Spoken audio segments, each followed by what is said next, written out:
Am I live? I'm good.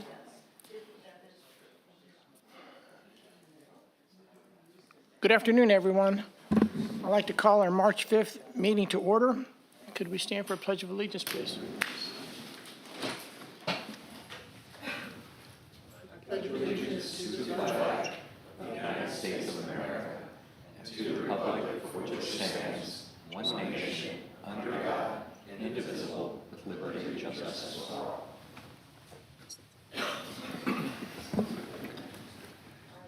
Roll call, please. Dr. Heidingsfelder? Here. Mr. Bell? Here. Mr. Byrne? Here. Ms. Kay? Here. Ms. Tillerson? Here. Mr. Wilson? Mr. McQuill? Good.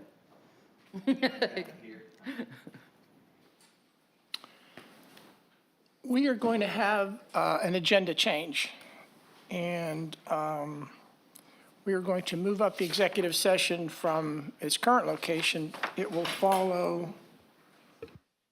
precede old business. It will really follow the proclamation.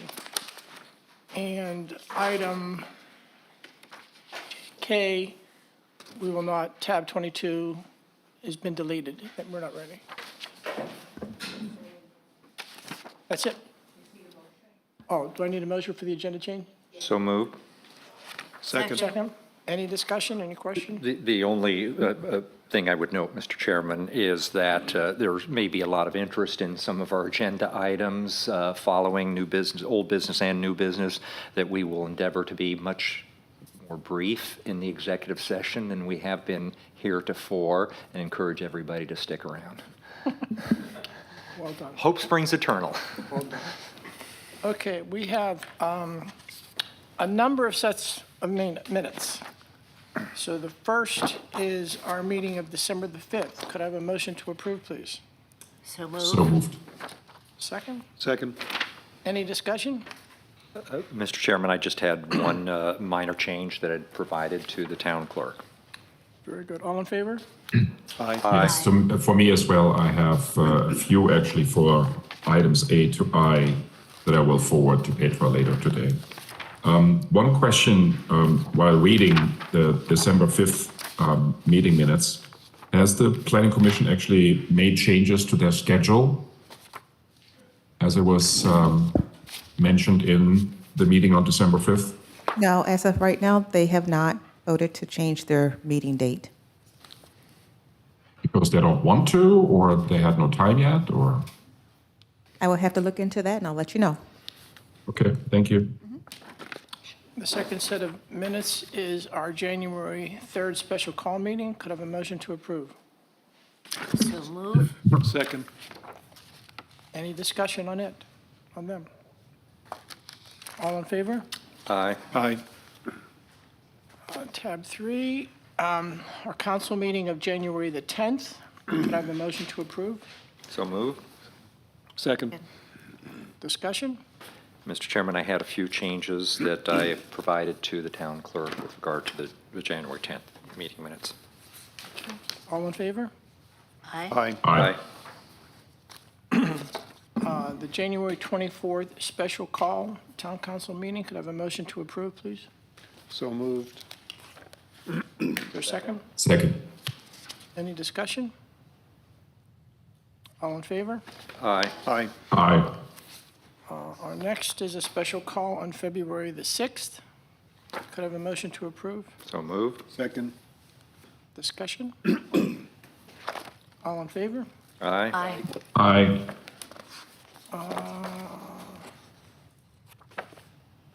That's a special call. Then the minutes from February 7th, we don't have. You don't have February 17th. Oh, I'm sorry, I'm taking the glasses off. You're right. Okay, we don't have F. February the 7th, the special call meeting. Could I have a motion to approve? So moved. Second. Second. Any discussion on it? All in favor? Aye. Aye. February 21. February 21. February 21, the special call meeting. Could I have a motion to approve? So moved. Second. Discussion. All in favor? Aye. Aye. Aye. Lastly, February 26th, the special call meeting. Could I have a motion to approve? So moved. Second. Discussion. All in favor? Aye. Aye. You outdid yourself. You outdid yourself. That is a piece of work. My report. My last meeting, as I said before, thank you all again for the opportunity to be your mayor. It's really been a privilege. And I also need to thank this staff. They are a marvelous group of men and women. We, as a group of residents and visitors that live here and visit here, we are so privileged to have all of them. It has been very special for me. They've been supportive of me and my wife, so thank you. I had such a long things I was going to say. I can't. If anybody wants to be a mayor or a town council member, they're almost worth the price of doing it, just to be able to work with these guys. They truly are. Council members. Jeez. Michael? Yes, Mayor, thank you. Although I mentioned that during the Ways and Means meeting, but the room was empty, so I want to again apologize for not being in the room in person.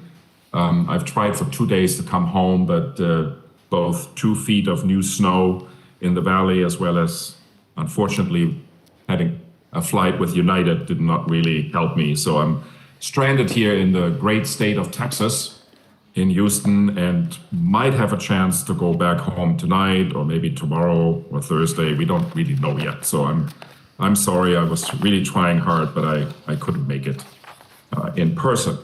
I have a few comments and updates I wanted to share with my colleagues and the community. We all know that Captain Sam Spit is a really burning topic for all of us right now, and I really hope that we will get some further insights during the executive session from our lawyers about the status of discussions. And I also know that a lot of community members, us of course, know that there are ongoing discussions, maybe negotiations with the state of South Carolina about the property. I personally strongly hope that we will have a chance to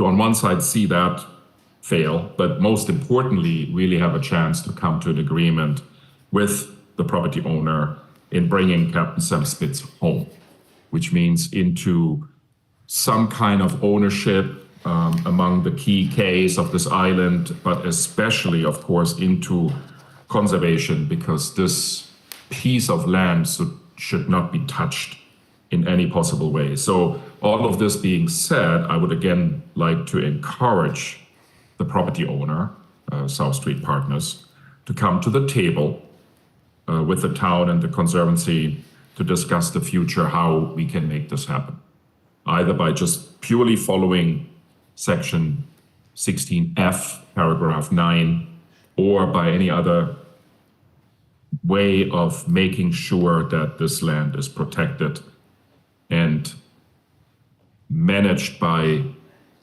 entities that represent our community.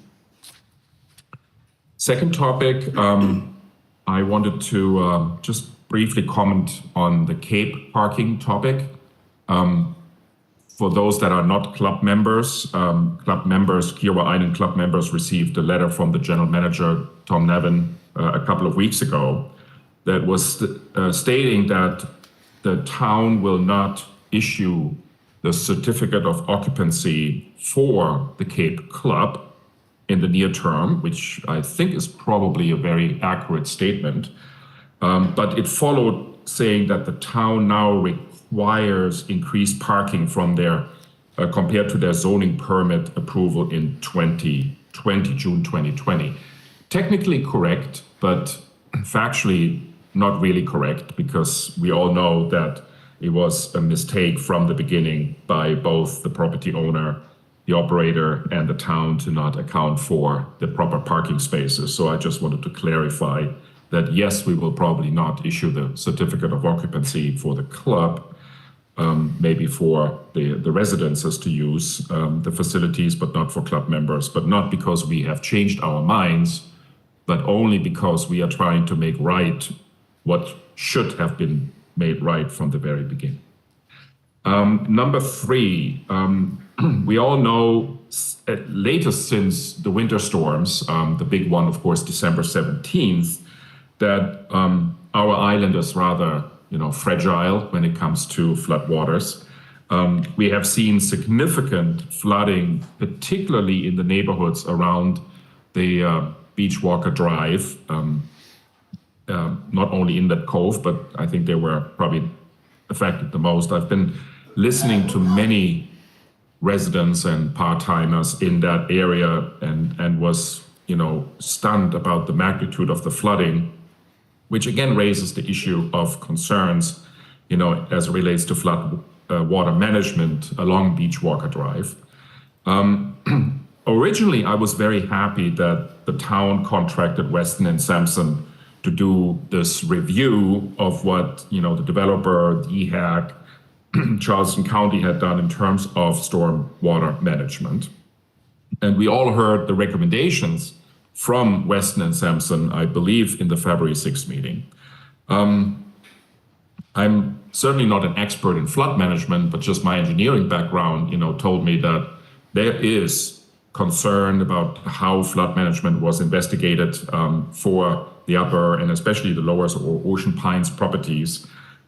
So I was hoping that, both our requirements, but also the common sense of the developer would lead to actually adapting these recommendations. But I am now, very disappointed to learn that some of these recommendations have really stayed as such, as a recommendation, but not as a requirement. So the property owner can actually, decide not to follow the recommendations from Weston and Sampson. And I think that's a big mistake. We can probably also not entirely, require this because of our stormwater or drainage ordinances. So I would like either now or later in the meeting or later in the week, ask Stephanie or John Taylor to please clarify if we can really not make the recommendations from Weston and Sampson to become mandatory for the developer, and what potentially we need to do to make them mandatory for the developer.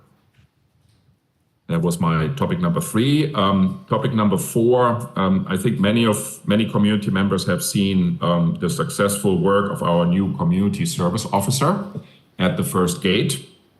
We received very good reports and commentary about his work, so I want to congratulate him on this and also on the obviously very firm collaboration between him and the Kika security staff. Next topic, Stephanie, I would hope that either you or John Taylor will give us also again today a little update on the Marsh Management Plan bridge proposal. We've seen a few things in recent meetings, but I'm not exactly sure where we stand in this matter.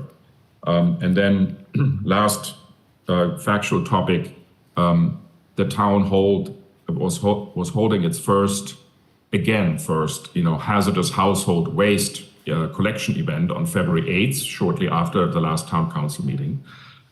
We were flooded by community members coming to the municipal center and dropping off their hazardous waste from paint cans to electronics and batteries and everything. I think it was an extremely successful event that is part of our Kiowa Goes Green initiative, and it was very well received.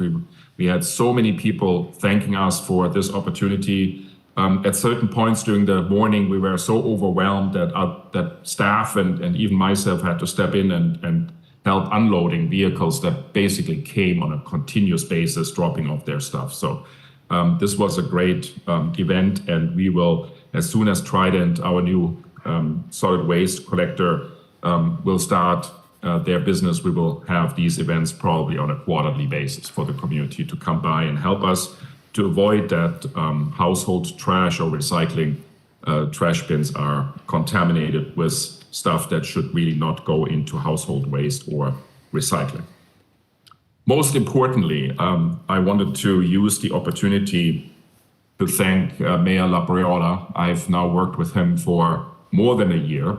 I was always impressed by his, temper and ability to calm us down when we had heated discussions, and always brought in a very reasonable approach to things. So, John, I really want to thank you for your service, actually of more than 7 years for this community. I think 2 years as a town council member, 2 years as a mayor pro tem, and now 3 years as a mayor. I think that's really exceptional work that you gave back to the community, and I wanted to thank you for this. We had planned a little recognition ceremony for you today, but with me not being in the room, we decided that we will do this later this month. But it's coming. So again, thank you from my side for this excellent relationship that we developed, and all the contributions that you have made for the town. Thank you, Michael. Thank you.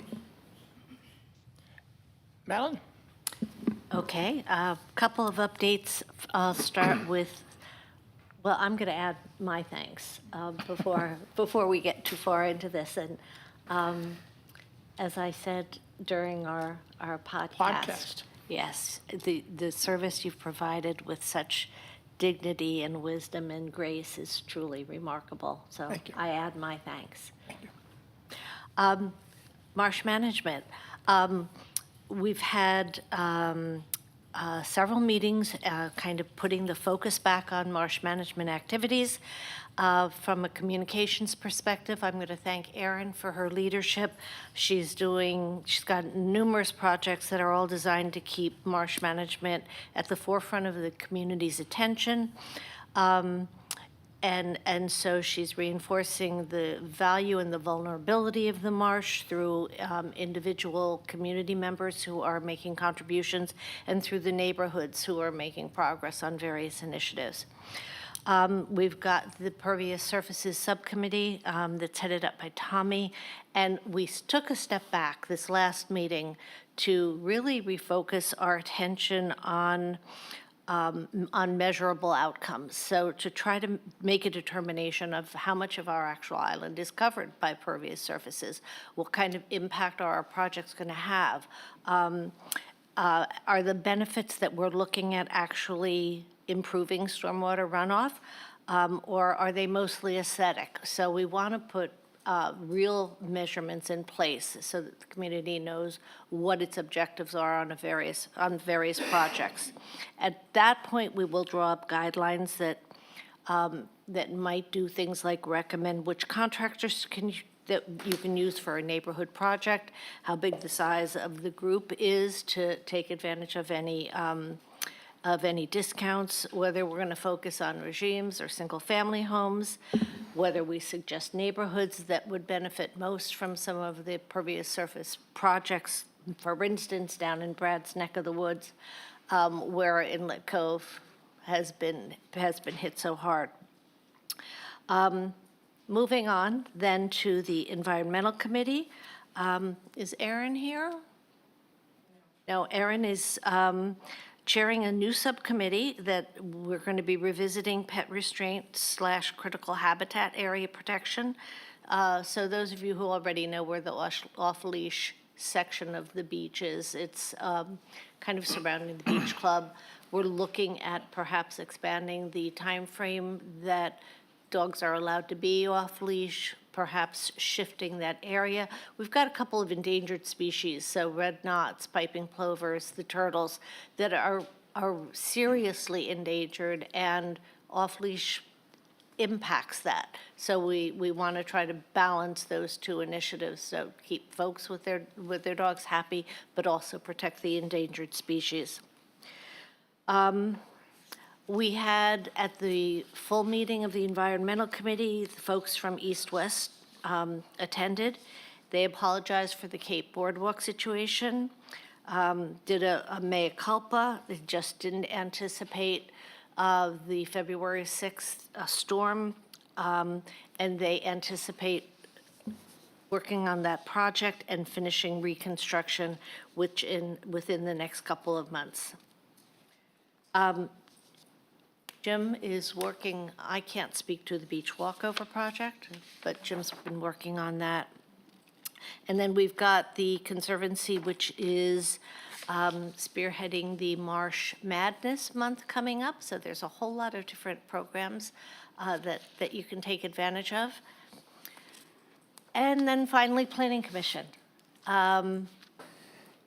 The committee to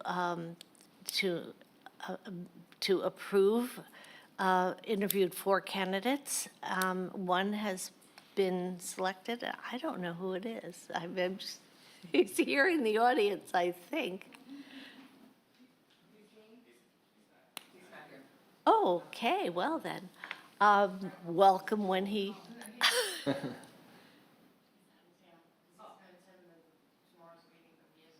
Oh, okay.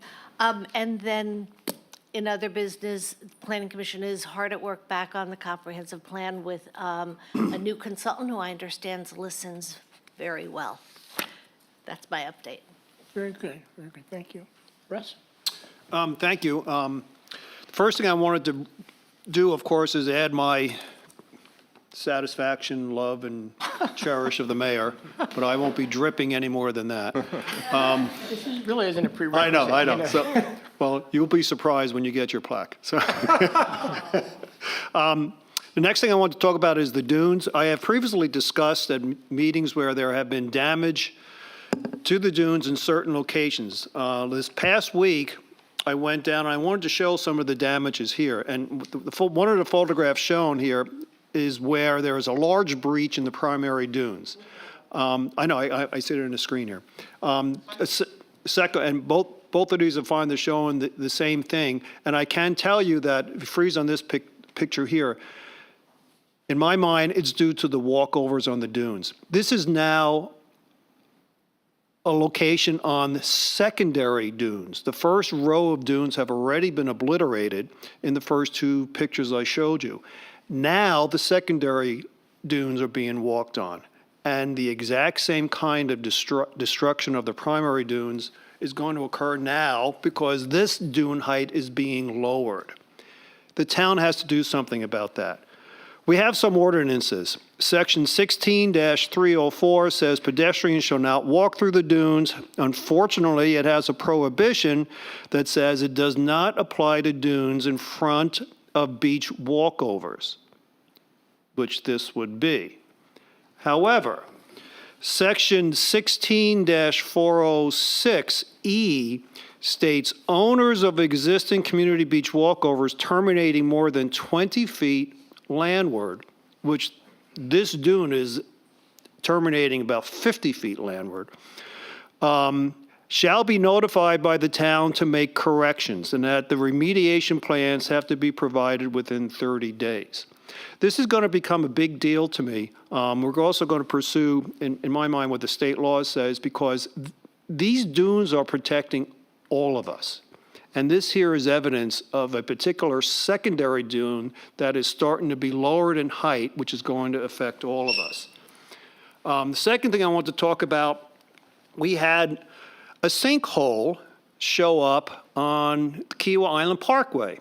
Saturday morning, 10:30, I was leaving the island going to visit my son in Charlotte, and just before the Freshfield Circle, there was this large sinkhole that was right against where the pavement ended. I'm bringing it up because I want to give my public compliments to Brian. Brian went out on Saturday. He's not a work day. He went to the site, observed the problem, observed the pavement was starting to be undermined, and it was from a broken pipe, a water pipe. He then coordinated for the repairs to be done Saturday and Sunday. So Brian, well done. You did what you had to do on the weekend. We could have had our only artery on and off the island severely impacted. So Brian, thank you, thank you, thank you. The last thing I want to talk about is just to keep the town informed of is the Bohicket widening. Now, easier said than done. The only thing I wanted to let you guys know is that there's supposed to be a public meeting the end of this month in March, and it's going to talk about widening on most of Bohicket and improvement of the intersections, the major intersections on Bohicket. This is just the first public meeting. I'm sure there's going to be a lot of pushback, but I just wanted to let you guys know, thankfully, that there's some attention being provided to Bohicket, which we desperately need. Thank you. That's it, Mr. Mayor. Thank you, Mr. Chairman. When you had announced your pending resignation, I had used the terms grace and equanimity to describe your interaction with your colleagues and the community. But I want to add to that the one Madeline did as well, dignity as well. So again, thank you as well for your service.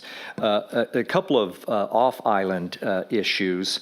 Actually, we'll first pick up on the one that Councilmember Berner was just mentioning, which is the meeting, upcoming meeting, where supposedly the county staff is going to be making a decision with regard to the Main Road Corridor C project. That's the good news. The bad news, and I commend to everybody's attention the material put out by Rational Roads. If you don't subscribe to it, whether you agree with all their recommendations or not, and I don't agree with all of them, it's an extraordinarily useful information source for what's happening with regard to roads projects. The bad news is you're looking at 5 years from now, before the end of the decade, before completion of that project. That would also be true with respect to the flyover on Highway 17, Savannah Highway. And in fact, there's a real risk that could be set back further because of certain developments. And who knows when, if ever, whether you support I-526 extension, the Mark Clark extension or not, even further. So even though there is supposedly progress on some of these regional road projects, it's going to be a long time before you realize the benefit of those, unfortunately. A couple of kind of medical facility related issues and updates. One, at the last council meeting, we had mentioned that at a committee recommendation at Charleston County Council had voted to disapprove the rezoning request for the so-called Health and Wellness Village, but the council meeting had not yet occurred at the time we had our council meeting. On February 13th, the Charleston County Council did disapprove by that same 4-3 vote the zoning request for the Health and Wellness Village. So that project is now on a back burner. And I say back burner because the council also approved waiving the 1-year waiting requirement to resubmit a zoning request. That means they could do so, the developer could do so at any time, although basically you have to start the process again. So it would be a multi-month process, even if they were to do so very quickly, and heard no indication of how they are looking to approach that. And go through the same process, the same? They will have to go through the same process again. There's a Johns Island Council meeting this Thursday, and they're actually going to get an update from leadership of Trident Hospital with regard to the proposed Trident Hospital complex on Maybank Highway. And that's at Berkeley Electric, if anybody's interested. And I've reached out to, and hopefully we'll be able to have the opportunity to get also a briefing from Trident here as well as to current plans. The one issue there, and somewhat unfortunate, is they're still subject to the certificate of need process in the state of South Carolina for another 2 years, and that's been objected to by MUSC. But they still plan to go forward before that time. That only affects the hospital itself. It doesn't affect the doctor's offices, which I think will start a little bit sooner. Speaking of MUSC, and the staff may have more information, I had a chance to meet with the new mayor of Seabrook and one of the council members, and they had a council meeting just a few days ago, and MUSC did present an update, and they were told, and again, maybe staff has more information, that they're doing site preparation for the MUSC starting in June. Things are at least seem to be moving forward on that front, and they said they anticipated that all the issues with regard to ingress and egress and an infrastructure agreement would be resolved. Back on island, a couple of updates.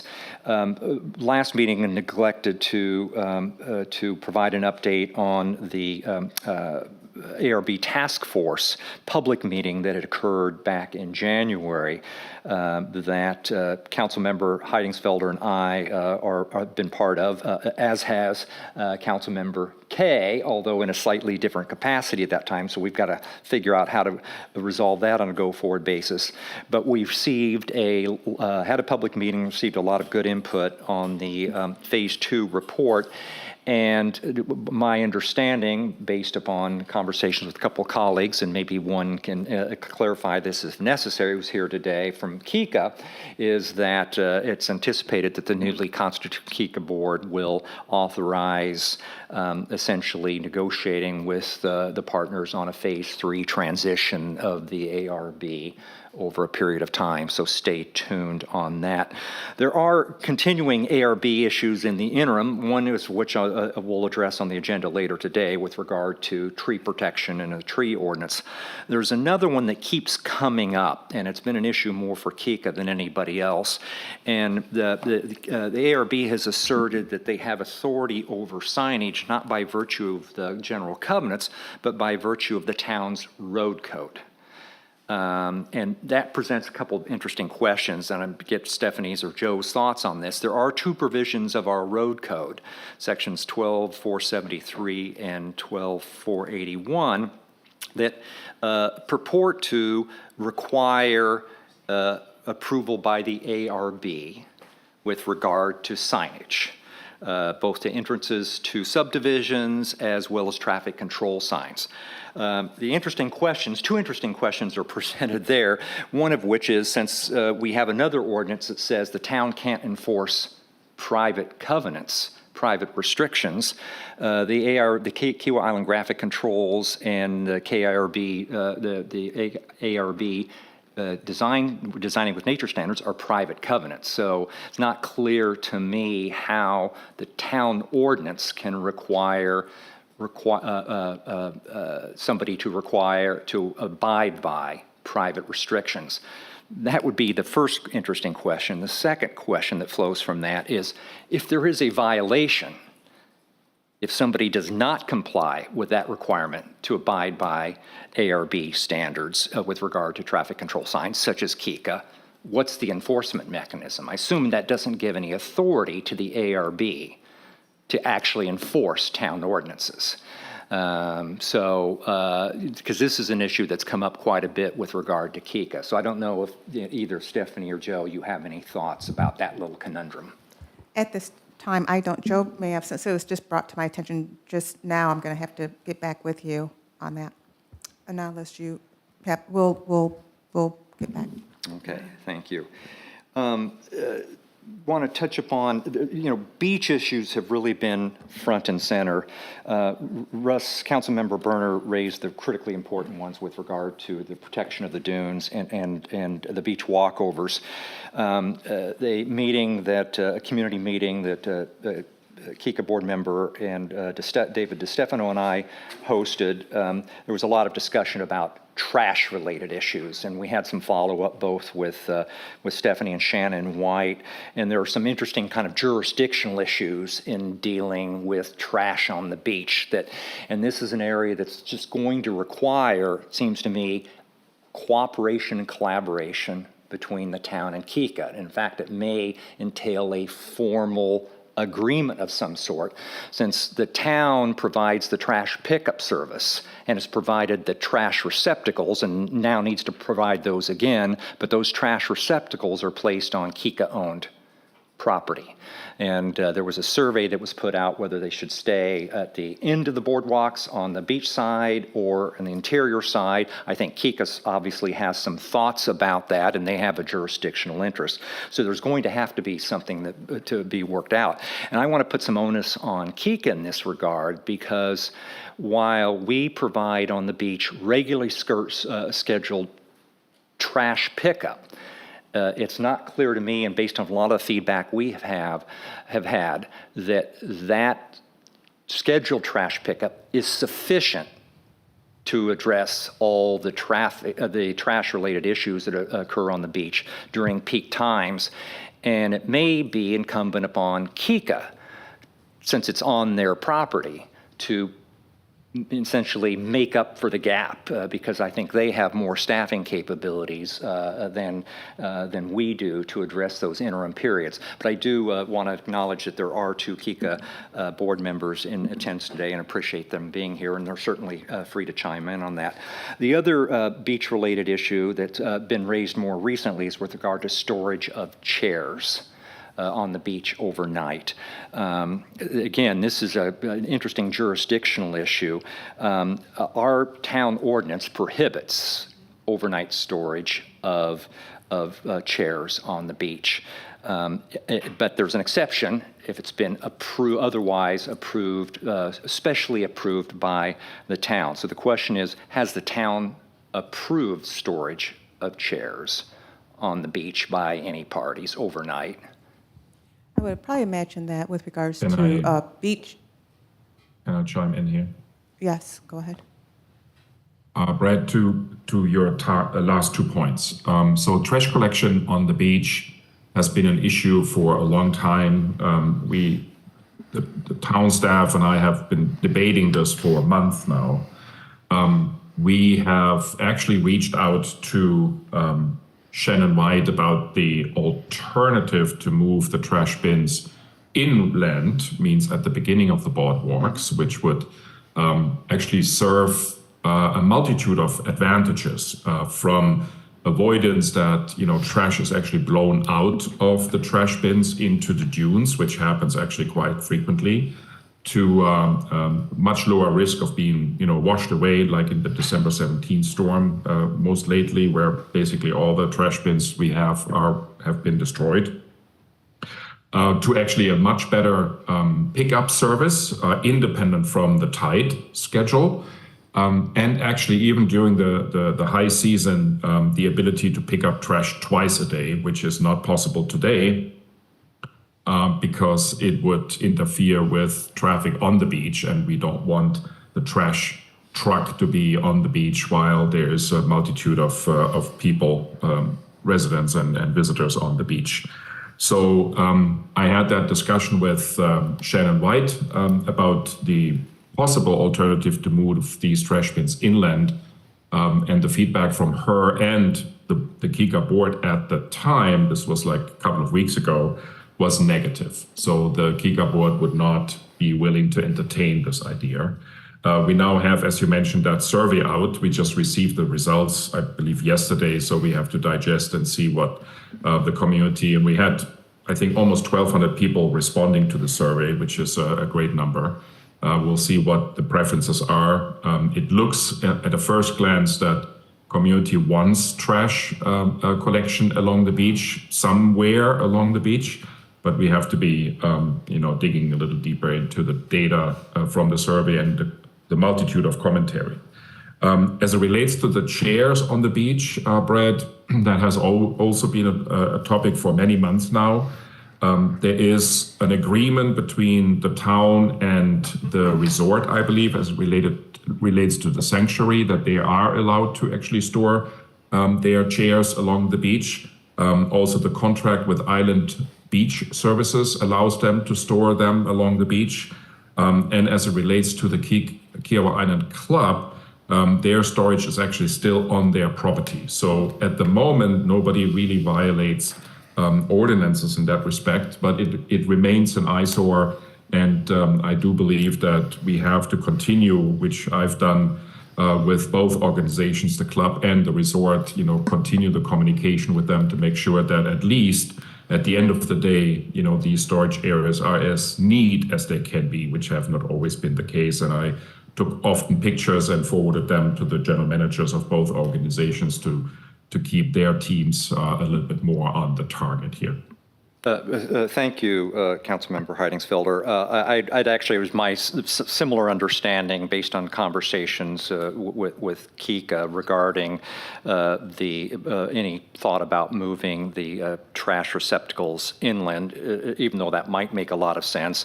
But given Kika's resistance to that, apparently, then again, I think that it reinforces the need to have a sit down and hammer out some type of cooperative agreement, since anywhere we place trash receptacles that are owned by the town would have to be done so on Kika property. And my view is Kika has some obligation as well to maintain trash that appears on their property. So it's just an area where we need to collaborate. With regard to the chair storage, the only qualification, or I would perhaps offer, is with regard to the new areas added in front of the Kiawah Island Club. You indicated that it's on the club's property, at least based on the county's GIS. That is not correct, but I don't know how accurate the county's GIS is. It's not precise, but at least based on the plat that's on the county, where the chairs are being stored currently are outside of the property line, which means it's not only an issue of town ordinance. Again, it's an issue of it's on Kika's property, so Kika has some obligation to make a decision one way or another as to what they're going to allow. It's not just a town issue. The last point I want to... I looked at the drawing, so we have to compare notes here, Brad, because the property line pictures that I received from John Taylor seems to clearly indicate that it's on their property, but I don't know where the disconnect comes from with the Charleston County documents. And that's fair enough. We might as well get accurate information on that. The last point, I just want to clarify something you had said that I find a little bit disconcerting. You indicated that the Weston and Sampson recommendations were just that, recommendations, and can be ignored by the property owner developer at the upper and lower Beachwalker parcels. But it's not just distinct recollection, but I was very specifically raised this at the last council meeting, and the video will reflect this, the minutes should reflect this, as I specifically obtained an assurance from the town administrator, acknowledged by the planning director, that Weston and Sampson recommendations were not just recommendations, they were actually requirements. They were part of the comment letter that had been sent now to the property owner. They were posted on the website, so that they were therefore now requirements, not just recommendations. See, and I thought so too, but then I was educated differently. So educated differently by whom? So he had asked, yes. Our town administrator. Yes, so he had asked, and so yes, the Weston Sampson peer review is part of John's comments. They are submitted on the website. The recommendations on there are some things on there that's a requirement and some things on there that is a recommendation. But yes, not everything on there is a requirement.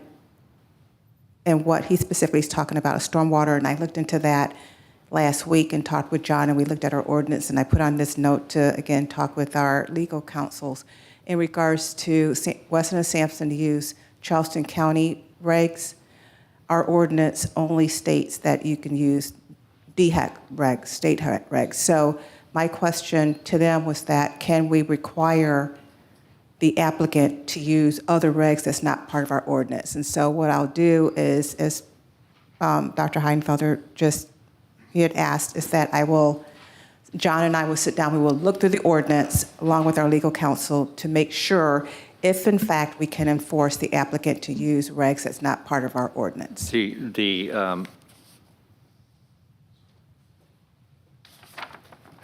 I just got handed a county GIS map, but that doesn't mean that that is necessarily consistent with whatever records we have in the town, so we've got to resolve that. On to this issue, I mean, clearly the planning director does have authority to impose conditions. That's pretty And explicit. in so ours. what I'm going to do, instead of, because right now I hear you, and so we're going to talk with legal counsel, and we're going to kind of hammer this out to make sure that we are, in fact, enforcing. If we can enforce this and they can direct us and say, yes, based on our ordinance, you have the right to do it, then we would definitely do it. But we will, I'll talk over with the legal counsel again on that to make Okay. sure we're all on the same track. Okay, thank you. So we Thank have you. to keep a close eye on this, Brad. Okay. Thank you, Mr. Chairman. Steph, it's really not an issue of enforcement. It's an issue of we're designating what they would need to do in order to get their application deemed complete. If they don't do it, nothing's going to be completed. That's correct, but the question becomes if we can require them to do something. But yeah, but correct. Correct, if we feel like But that that there's, becomes their challenge, not our challenge. it becomes their challenge, that's correct, but we have to make sure that the question is, we No, have no, to, no, yeah. right, right. That I it mean, if does they say become they're their- not going to do that, Which, then so far, they have said. and so far they have, but in the same vein, nor have we, Right, yeah. correct. Okay. Anything else, Brad? That's all, Mr. Chairman. Steph, anything? Yeah, I just have a few things. I know that we want to try to get through this. So just want to, I have a senior staff meeting that we have before council meetings every month. I just want to provide some updates from the Public Works Department. Talked with Brian. The Cape walkovers, they're supposed to start this week. He was told that it should take about 4 to 5 weeks to complete both walkovers. Let's see, the intersection project, the goal there, which is the Kiwa Island Parkway and Beach Walker Drive. The goal is that should start the first week of April, should be about 4 weeks. Majority of all the work will be night work. In regards to landscape improvements on Beach Walker Drive and Kiwa Island Parkway, RT should be starting that and completing that this month, so we are still on track as what we had indicated several months ago.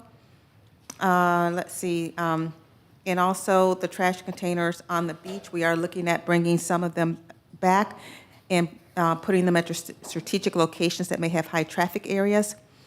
The feasibility study for the discussion of public safety needs on Kiawah Island, that is due back this Friday. Just as a reminder, Shred Day for the community is this Thursday, March 7th, from 9 till noon. Let's see, in regards to Environmental Committee, or Environmental Department, Jim is in the process of trapping bobcats, and they're going to run for about another 2 weeks. Thus far, we have trapped 5 bobcats and 1 female coyote. The Marsh Management Subcommittee, Kiawah Bridge Access, that committee is going to be meeting on March 11th. What was kind of a delay is that Jim had to talk to the regulatory agencies in regards to permitting. He completed that on the 29th of February.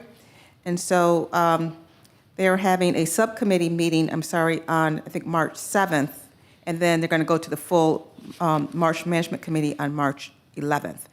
And the discussion would be the next steps in terms of public engagement, because that was a big piece of Nicole Alco's proposal, is that we will put together some sort of plan to engage the public in this process. And Excuse me, looks like Jim, were you trying to catch a coyote, or they just kind of fell in your trap? we were trying to catch coyote. It was intentional? Mm-hmm. Wow. In regards to the planning department, John Taylor is proposing sort of like a presentation open house for March 15th, I believe at 10 a.m., to go over the proposed new tree ordinance if it does pass today. And we pushed out that we are looking for members to serve on that board. The Planning Commission is having their meeting is tomorrow. They have a workshop, 12:30, I believe it's for the comp plan, and then the regular meeting. At their regular meeting, I'm not sure all the items, but they will have one item on there for preliminary plat approval for Captain Sam's. I believe that's a portion for Kika's portion. The other 2 plats that came in regarding Captain Sam's, they missed the deadline, so they're not scheduled before Planning Commission until the April meeting. And MUSC has submitted their site plan for our review. I know they're going through Freshfield's ARB approval. Their building permit, because it is a hospital, that's all done through the state engineering department, not our building department. But John has received and started the site plan review process. That's it. Good, very, very good, very busy. Okay, citizen comments? Andy? Thank you, John, and I'll add my congratulations and good wishes for your retirement. I do have a few comments dealing with two sections of the proposed, the proposed ordinance, two proposed ordinances. The first I'll deal with is term limit section in the proposal for 12-23. Section 629-350 of the state law does not require the commission members be bound by term limits. Section 1223B3 of the 2024-05, I believe the inclusion of term limits in the ordinance is unnecessary and contradicts the procedural rules governing the planning commission as set forth in section 629-360A and B, which states the planning commission shall organize itself. The law also states specifically membership on the committee, what should be considered, and what the terms of the commission officers are, not the terms of the commission members with respect to their service on the commission. As far as the commission, it's clear it shall adopt rules of organizational procedure, which has been done consistently as long as I've been a member, and consideration of potential conflicts with adjacent jurisdictions, sections 29.510B. All of those things went on without any particular problems that I'm aware of with respect to the commission, and certainly doesn't cry out for a need for term limits. If, in effect, if the intent of the town commission is to amend the rules of procedure by inclusion in an ordinance of a rule that the commission should adhere to, it should propose that the commission amend its rules in keeping with the requirement that the commission adopt the rules, not the council, by adopting an ordinance. As a matter of fact, I approved the desire to establish term limits, much to someone's surprise, maybe. But in this instance, I'd suggest the commissioner and the commission consider that the member not serve more than 2 4-year terms, not 3 4-year terms as proposed.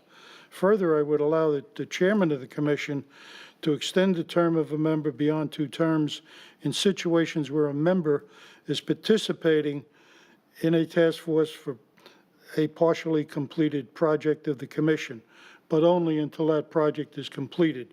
For example, the comprehensive plan update or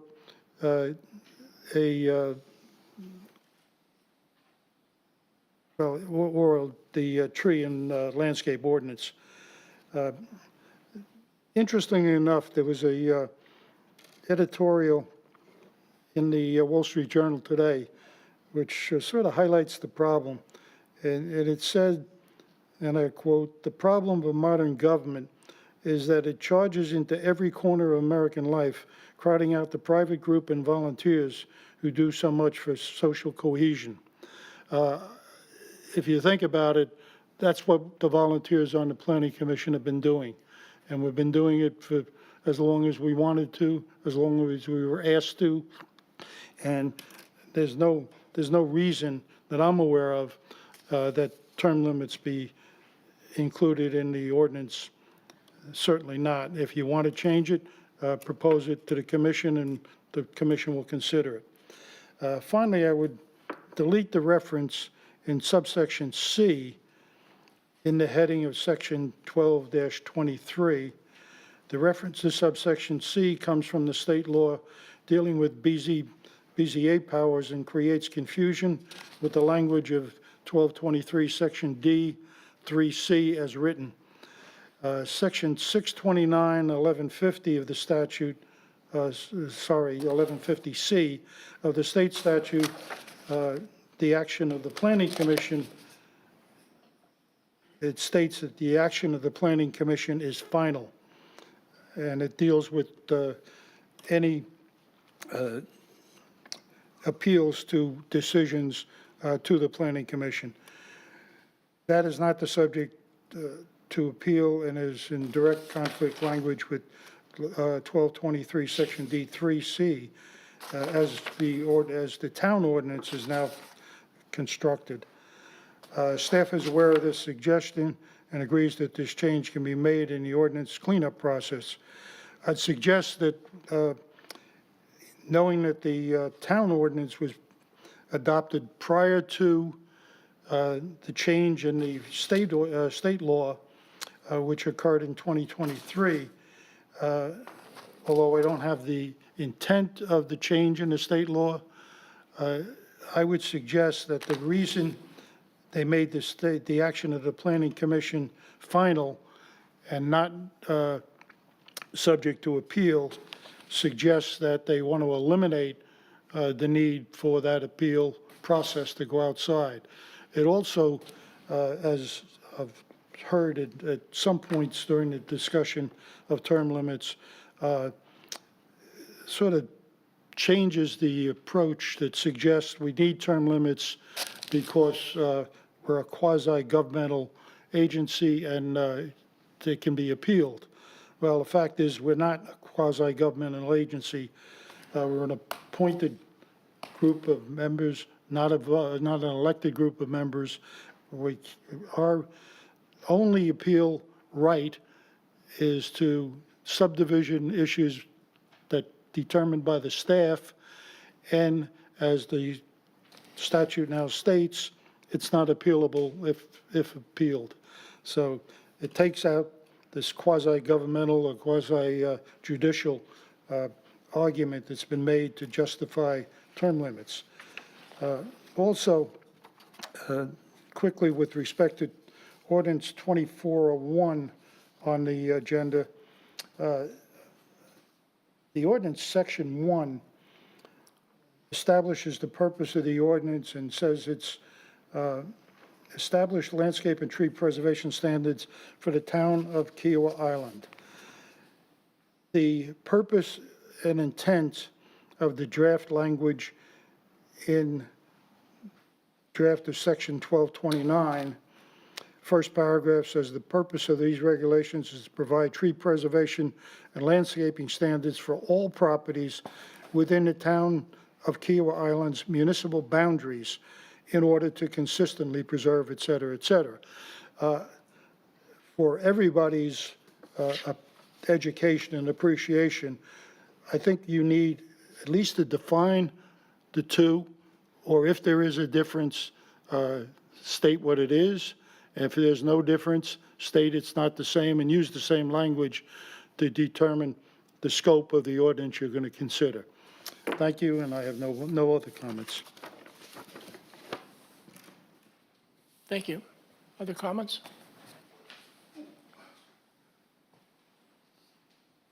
Larry Moorhan, 406 Noribra. I'm just following up on a point from last meeting. Am I allowed to do that? It's not on the agenda, but... Absolutely. Okay.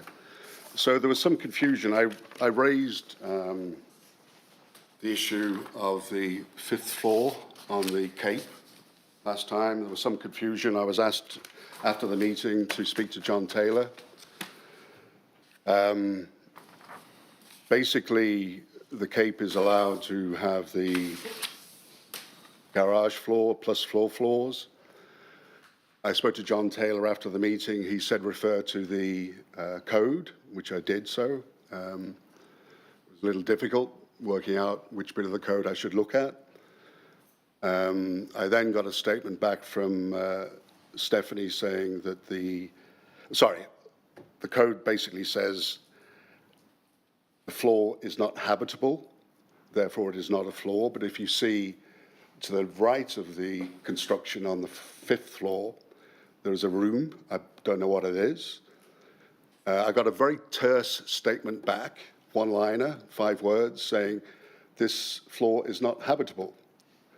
I would question it. I think, time and time again, the partners or the developers take liberties as best they can. I see it now in the proposal for the emergency road, which I will, again, if I'm here at the end of the meeting, I'll raise the new emergency access road facility by the Cape. But I think they're just pushing a point. This is I don't have any more copies, but for the audience. But who says it's habitable? It'll have heating, it has an elevator to it. I'm sorry if I'm pushing a point, but I think it's important. Can we all go around putting floors on our houses that are not habitable? I mean, anyway, I was just following up from last meeting's comments, that's all. Secondly, I will just say that to have a beach with no trash, my wife has had an operation on her hand. She's out of action basically for 12 weeks. She walks up and down the beach. She picks up trash in one hand. And for you to say, oh, well, we ought to put it at the end of the boardwalk, I can tell you people are just going to walk off the beach and throw stuff in the dunes. Why don't you have, it was your responsibility before December to provide trash. We're now in March. Why are you providing trash? It's crazy. I'm sorry. It just angers me.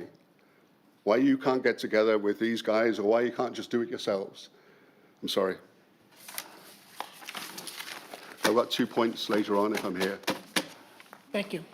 Oh, and sorry. Perhaps you could elucidate. There was an article in the local press saying there was going to be a review of the beach ocean patrol contract. Did you see that? Has anyone seen that? No? Okay. So there's no intent to have a review. Michael was mentioned in the article. Michael, are you aware of this? At the last We meeting- did. We did review Yeah, and approved. Yeah, so that meeting's already taken place. But it's not what was said in the I don't know. press. I don't know what the press wrote or why. Okay, I'll send you a copy. Okay. Okay. Other comments? Okay, hearing none. Is there anybody here for the proclamation? Well, you don't count. If you get a moment, please read this proclamation. It was really full of interesting information. 45 species, red knots and piping plovers are endangered. Shorebirds have declined by 70 to 85%. Anyway, there's a Kiowa Island Shorebird Stewardship Program, and we are proclaiming March 24th to March 30th as Celebrate Kiowa Shorebirds Week. So our congratulations to them all. But it certainly seems to be needed. Could I have a motion to go into executive session? So move. Is there a second? Any discussion? Let's go into I exec- just want to make sure the agenda, I believe, states Oh, the yeah. reason for. Yeah, excuse me. It's on the second page, executive session pursuant to South Carolina Code to discuss the section of the development agreement on Captain Sam's. And hopefully we will be timely as compared to brief.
Is, Coming.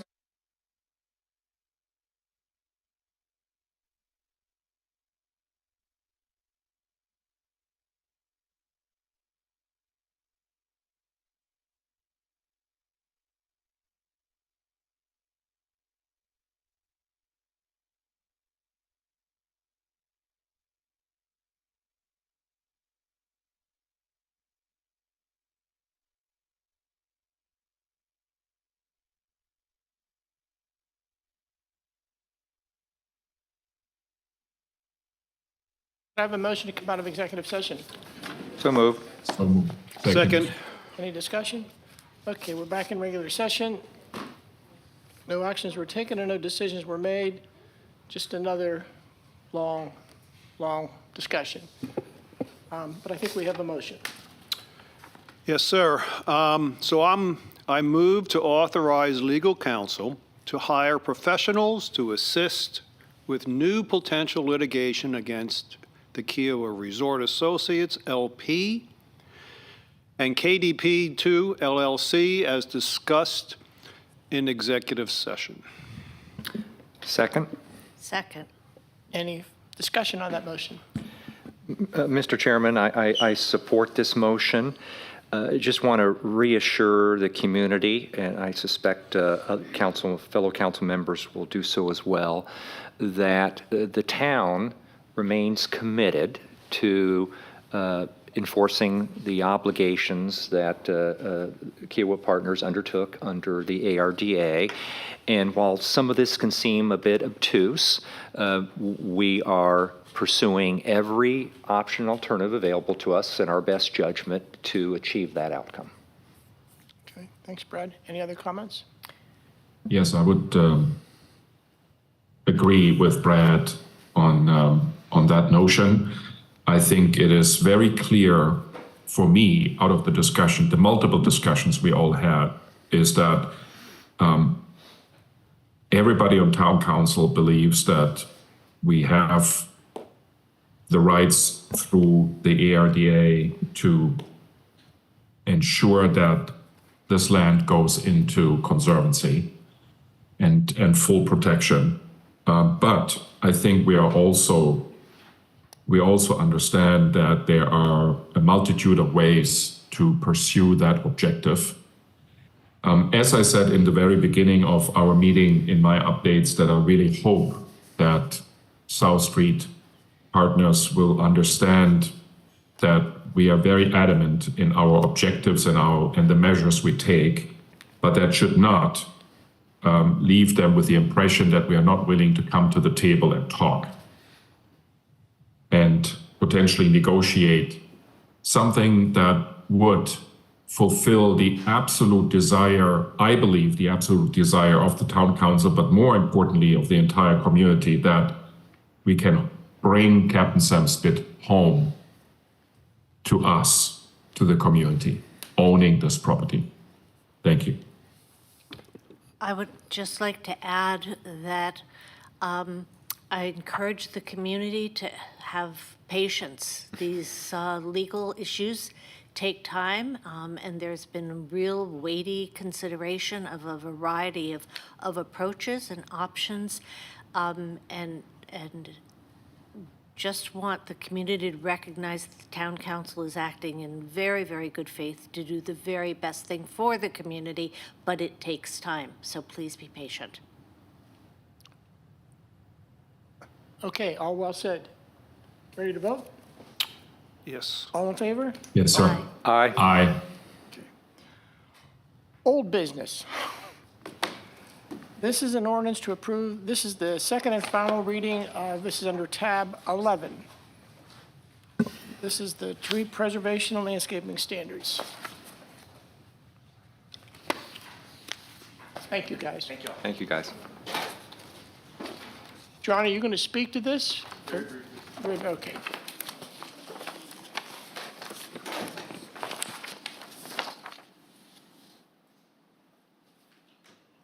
So we are at second reading of our tree preservation ordinance. I want to just point out just a few things that have changed since our first reading. and then also outline sort of next steps pending council approve second reading of this ordinance. The primary change that was discussed at our first reading of this ordinance really was the applicability of single-family residential to the ordinance. Those suggestions have been incorporated now in a revised language, and so I would direct the council to Table 4J, which really outlines the applicability of single-family residential. This is more specifically regarding specimen trees. Specimen trees would include grand trees, as well as 16-inch live oaks and greater in size. Those would now require to be approved by the Landscape and Tree Preservation Board prior to being removed. And so that is a change from our first reading. That's really the only substantial change from first reading. There were some other editorial changes made from first reading, but the substantial change that was made is the applicability of single-family residential being now and requiring the Tree Preservation Board to grant approval for specimen trees. The next things that I wanted to outline is, as part of this approval, as you all know, we have the newly established Landscape and Tree Preservation Board. A charter has been included in the resolution that you will see next on the agenda, followed by the approval of the planning fee schedule. Staff has already begun to advertise the vacancies that would be commissioned for this new board. On March 15th, we have scheduled an open house.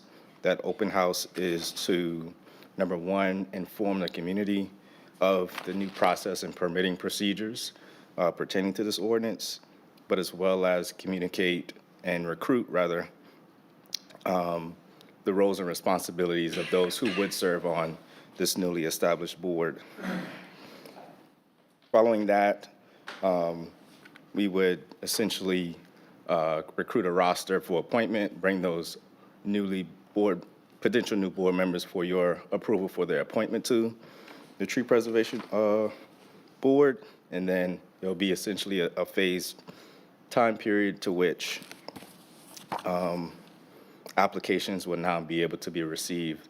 The biggest note is that we cannot necessarily enforce the ordinance until that Tree Preservation Board is in place, because there are requirements that the approval of that board need to be made outside of administrative roles.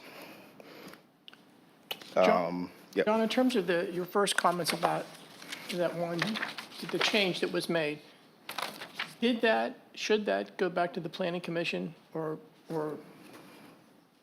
It does not require Planning Commission approval. Council has the No, ability to. I know that, but should it, or you don't? I'll say that during the discussions of crafting the ordinance, that was one of the biggest sticking points, the applicability of single-family residential. This ordinance started when we first began the subcommittee and had single-family be applied. That was removed based on feedback from the design community, as well as Architectural Review Board, Ms. Jen Hayes, who helped us with our implications tests. What it does now is require a much more robust process for the single-family residential development. So property owners now who would go through the permitting process, they would still go through the normal procedures of ARB approval, but hypothetically, if they were to have, let's just say, one of those specimen trees that requires Tree Preservation Board removal, then they would have to have a public hearing scheduled with the Tree Preservation Board prior to that permit being issued. Our public hearing procedures, that's a 30-day required notice of us posting the properties, mailed notice letters to everyone within a 500-foot radius of the subject property. And so now that would follow essentially, if you're familiar with the Board of Zoning Appeals procedures for a variance case. So a homeowner would have due process.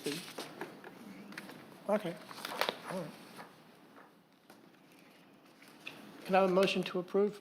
Please, or I've got some comments. So moved. So moved? I'll Second. okay, discussion? Yes. Yes, I actually have several points. Number one, I've read a lot of ordinances, and this one is about as well-written as any that I've seen. It's got great attention to detail, it's comprehensive, it gives very clear direction, it's got a thoughtful appreciation of the input that you guys got from several different workshops with landscape professionals, arborists, et cetera.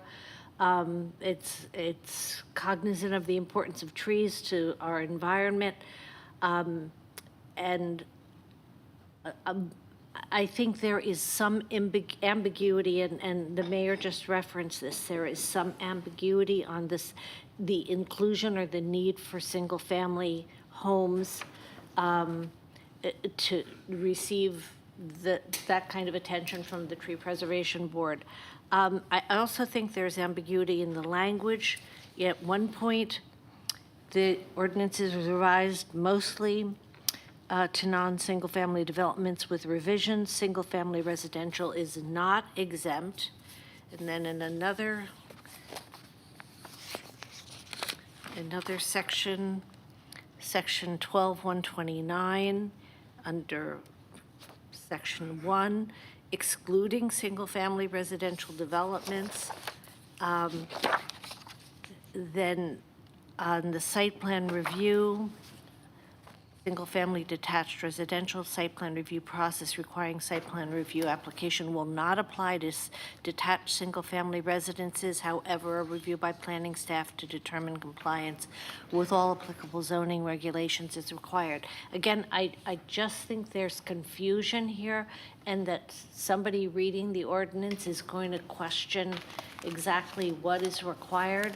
I think there's also been a little bit of debate on whether there's clear cutting of individual single-family lots, or whether or not there's attention being given to specimen trees and to grand trees.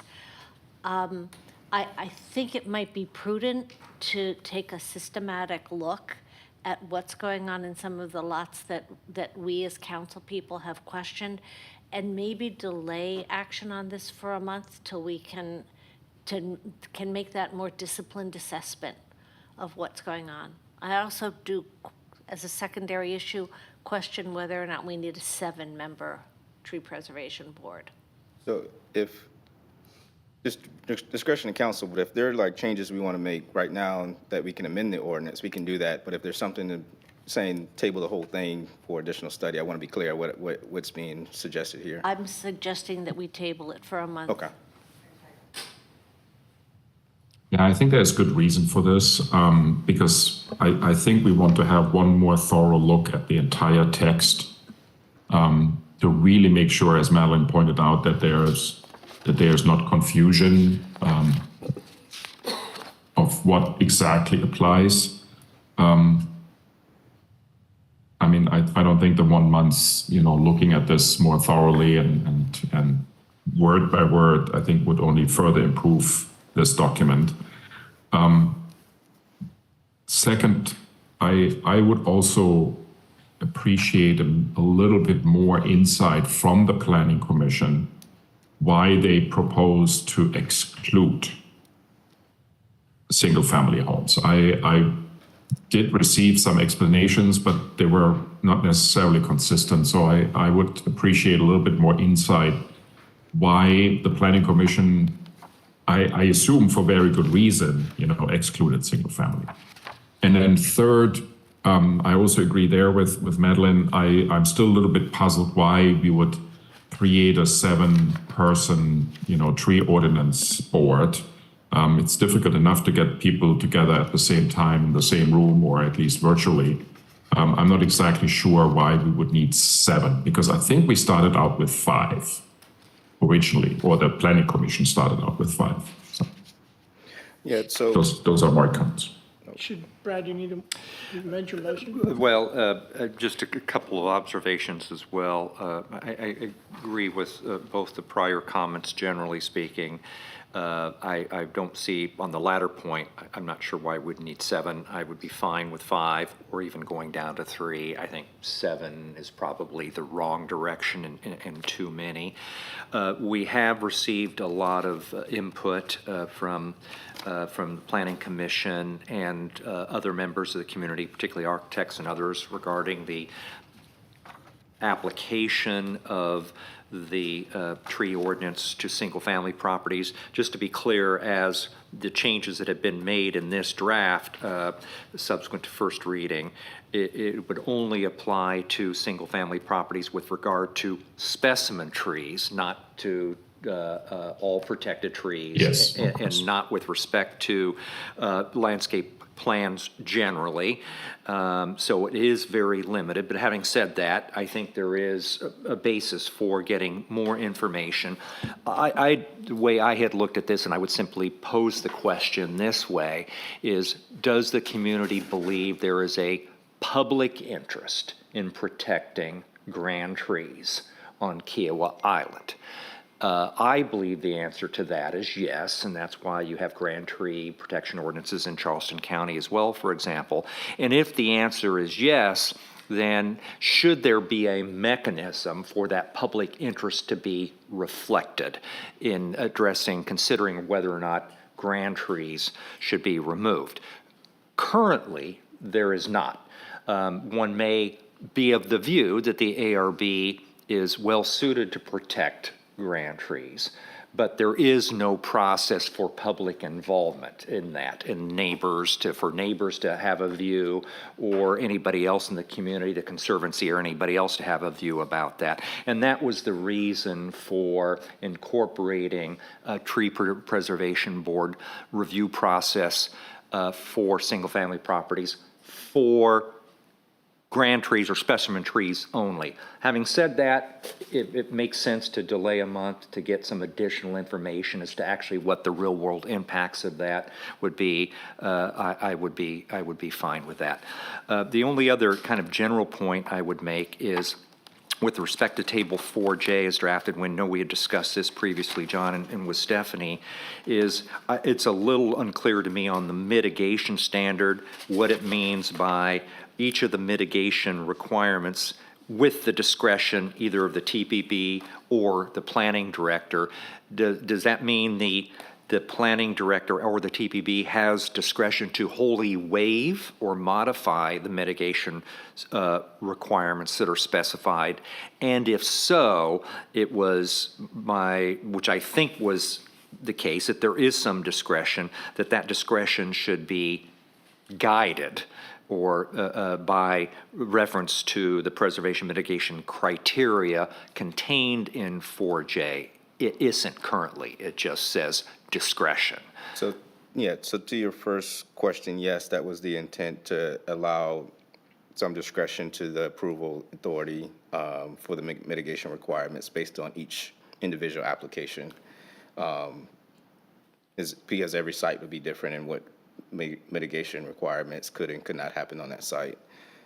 So that was built in by the ordinance. But as drafted, it just simply says discretion, and there is no limit to that discretion. The second component to that was what the attempt, maybe it could be drafted more clearly or precisely, but the attempt of where the Planning Commission fell with that, because we did discuss that during our subcommittee workshops, is that the language that precedes this table that has been outlined as preservation and mitigation standard criteria, those would be the things that the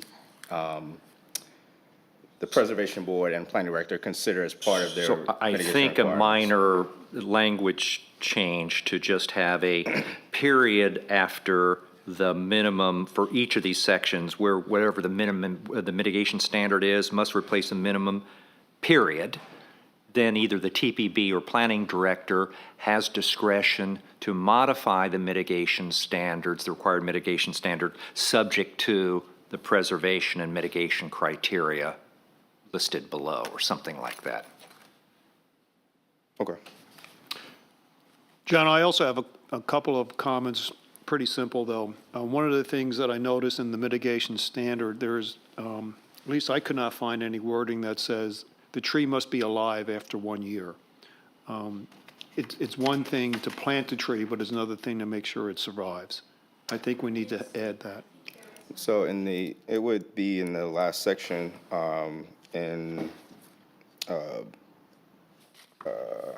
give me 1 second here.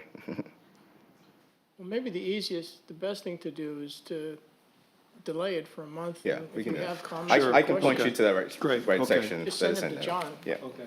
And my only other comment was, I think we should have a board of 5, but I think it would be really smart if one of those 5 people would be a community member.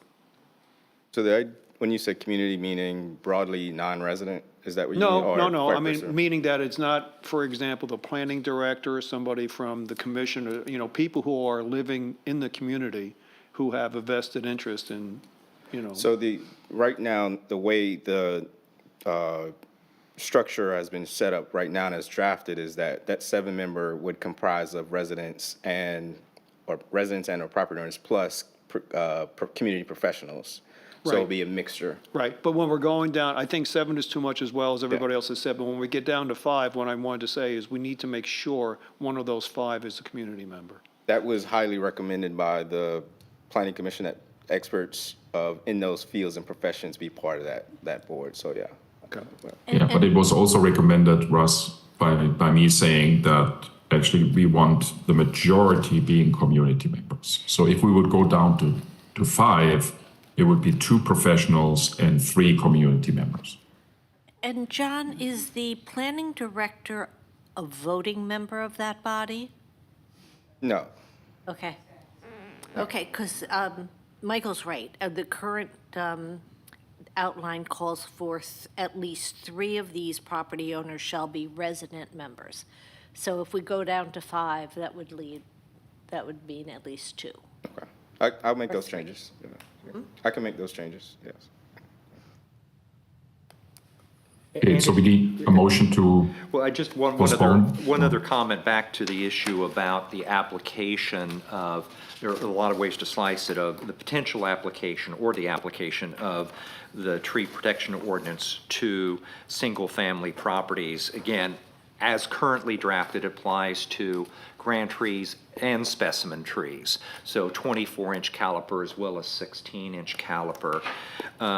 There was actually a very thoughtful email that we received, a comment letter from an architect by the name of Chad McDonald, that actually, I think, offers a potential kind of middle ground solution, which he says, because he had concerns about it as drafted, that says another option might be that live oaks 24-inch, so not the 16-inch caliper, only the grand trees, 24-inch and over in diameter, that are deemed specimen trees by an arborist, need approval to be removed if they cannot be reasonably designed around the building perimeter, building footprint inside the setbacks.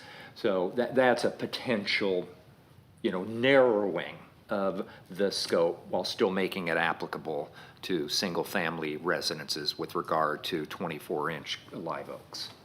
okay. So we I would need to- suggest that we all provide written feedback to John about these things. And I would also hope, John, in our package, the first 4 pages after the cover page of the document we received might need some editing.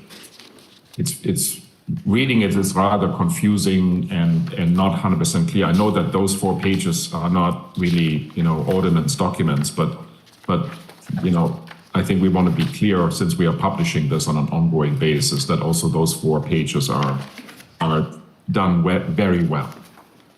And it does, to that point, because it does say in the case information excluding single-family residential developments in its entirety. So I know it's not updated. This is the case information that was originally presented. So I just want to get, Yeah. I understand Yeah. the premise of it, and that'll be modified, but the premise is to track the entire case history through the beginning stages of when, so it does start with that this originally was single-family, and then towards the end, you'll see that, based on how we got to second reading, where it includes that single-family would not be exempt. So it's tracking the entire case history through the permit, through the Okay. All right. zoning process, yeah. Do we need to vote on the motion? or Well, can you just so you withdraw? have a motion, and you already have a second. So Brad made the original motion. Brad, do you want to amend your motion? I'm not sure that it needs to be amended. We're simply deferring, Right. Because, yeah, you didn't take a vote. You just, well, you made a motion to approve, and you got a second. oh, to I'm approve. sorry. Yeah. Then Before I discussion. admit, Yeah. I would, sorry, thank you. Amend my motion to defer consideration or defer second reading. To table Until it. until the next council meeting. Very good. That's seconded. All in favor of that? We need a second. Second. All right. All in favor? Aye. Okay. And just encourage everybody to get their comments, highlight them, however you want to get them to John, so we try to capture them all. Okay, new business. We have, this is the board charter, 2024-01. Could I have a motion to, are you going to Do speak? you guys to- want to continue to table those as well, or you want to move forward with? You need to go ahead and ask for a motion of Could I some have a sort. motion to approve this? To approve. 2024, the, The- under tab 12. Yeah, and the motion could be to table it, since you tabled old business. Someone can make a motion to table that Very as good, well. very good. Does this actually contain the number of, the charter doesn't appear to contain the number of, I looked at Yeah, that. I don't It see it. does, I think. It does. I thought it had how many, So I would put a motion forward that we are tabling this agenda item for a month so that we can also have another look at it and bring it back then for the April session. Perfect. It does have it. Yeah. Any discussion? All in favor? aye, Okay, tab 13, this is the resolution of the fee, excuse me, of the fee schedule. This was an item from the Ways and Means Committee. We discussed this a great deal. Could I have a motion to approve? So so moved. Second. Any further discussion on this fee schedule? All in favor? Aye, Aye. Could I have a motion to go into public hearing? So move. All right, second. We'll now go into public hearing. This is approval of ordinance 2024-05, planning, BZA and Planning Commission term limits. This is public hearing and first reading. Anybody from the public wishes to speak to it? Could I have a motion to come out of public hearing? so moved. Second. Could I have a motion to approve this ordinance, 2024-05? As a first reading. So moved. Second, Any discussion about it? Yeah, I would like to make a change or propose a change to the wording. Let me quickly get this up. This is tab, 14. sorry, I'm working electronically, 14. So in section 4 of the ordinance, effective date and duration, I would like to propose to change the second paragraph. That currently starts with current members of the Planning Commission. I would like to change this to the following wording. Prior and current terms of current members of the Planning Commission or the BZA, including both full and partial terms, will be applied to the term limits proposed in this ordinance. So that's a text version that I think Stephanie and Joe Wilson proposed. correct? Yeah, I'm okay with that. I am as well, since I think that accurately represents the intent. Okay. So do we need to have another motion or just amend this motion? It's a motion to amend. Motion, could I have a motion to amend with that language? So moved. Yeah, I got a second. And second. In all fairness to Mr. Capelli, I think he made his comments 3 hours ago, 4 hours ago. Was there any other comments from the Planning Commission that you received, or, so he was here as a citizen, as a member of the Planning Commission to, Yeah, because okay. I guess it's.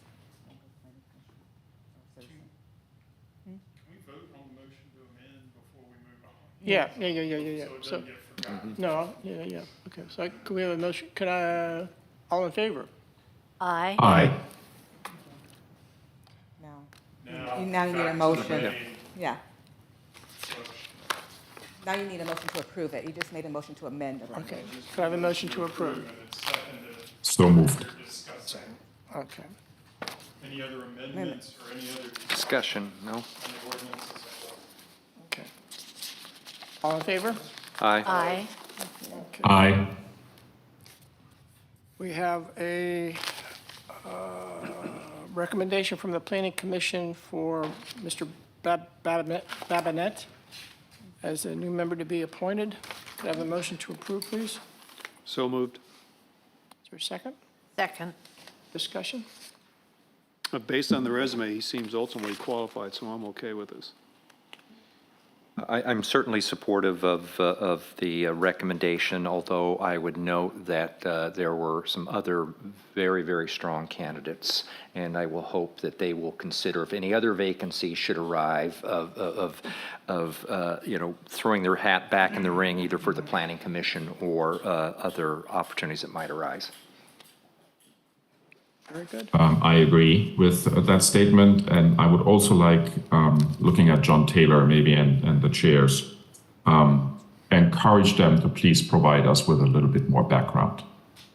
We did not know prior to right now who were the other candidates and what the decision criteria have been, as it is required by our volunteer policy, and what have been the arguments to lead to that recommendation.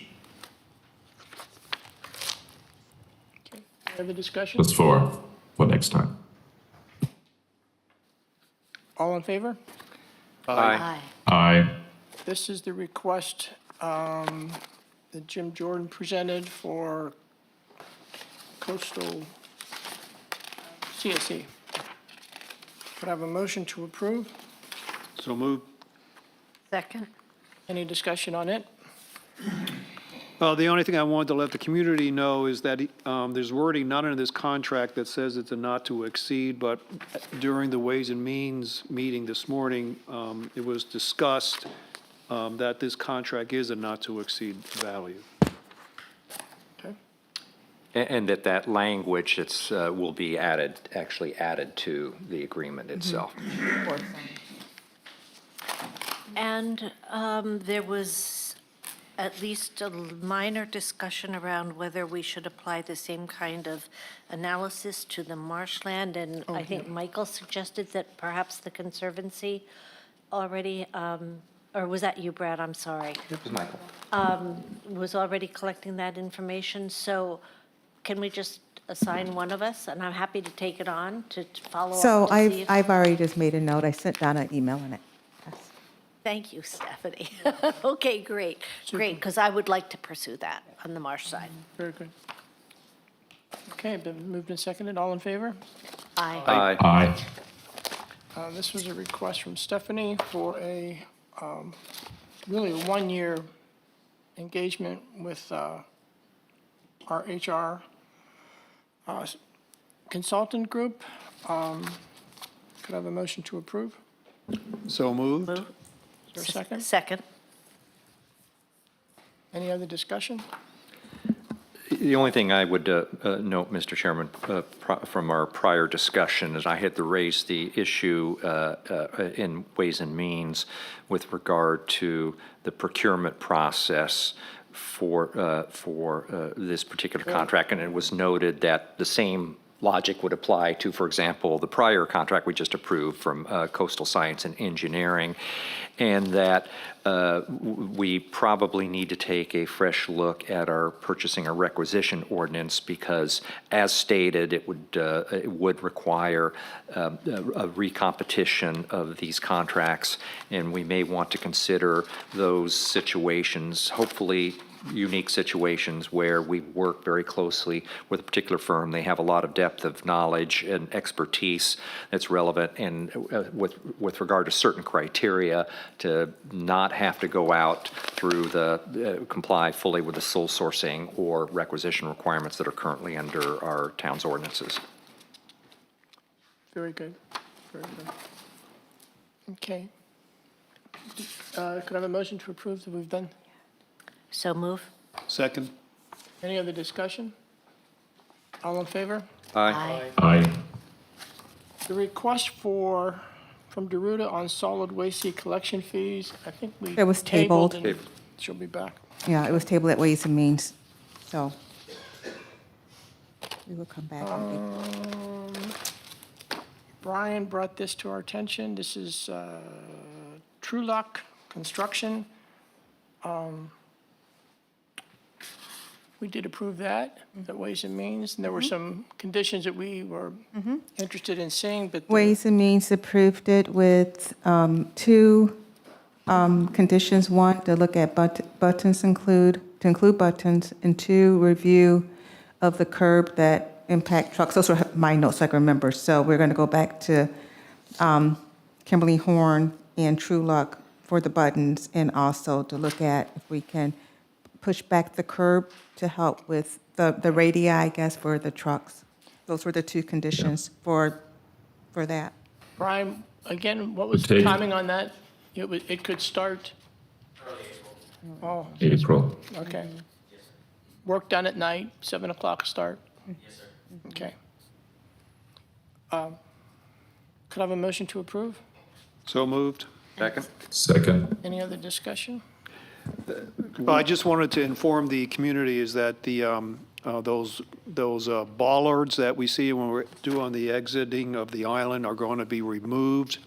The island is going to be replaced with a landscape island, and we're going to hopefully put in some buttons to continue. These are traffic delineating devices that are not obtrusive to help prevent traffic from inadvertently mixing.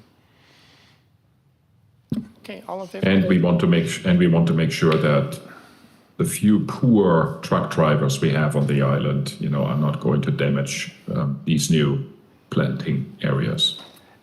And it was just, it's not part of this council action, but we separately discussed the fact that already planned is some additional or better signage that had been recommended and previously approved by Kimberly Horn with regard to making sure that drivers exiting the island have a better understanding that there's a zippered merge upcoming. Yeah. Okay. Any other discussion? All in favor? Aye. Aye. The next request was for a project management of the project that we've just talked about. In Ways I and think we've Means. tabled that one also. No, Ways and Means did not approve that one. They made a motion Oh, to not approve. Right, We And suggested to look to at go Kimberly back. Horn. Right, to we see. suggest to go to the engineering company to provide right, that right. service. Yes. this So, was just disapproved. yeah, so, you all now have to take it up as council officially. Okay. Tab 21. Well, we still need I to make a motion, either a motion to accept, to not Oh, approve it, because okay. it's on your, you guys can, I move that we accept the Ways and Means Commission, the Ways and Means Committee recommendation to disapprove this contract. Okay. Is there a Second. Any other discussion? All in favor? Aye. Aye. The next item is Public Safety Committee appointments. This Steve Rolando and Stanley Hines as two new members to be appointed. Could I have a motion to approve, please? So moved, please. Discussion, Second. second? Any discussion?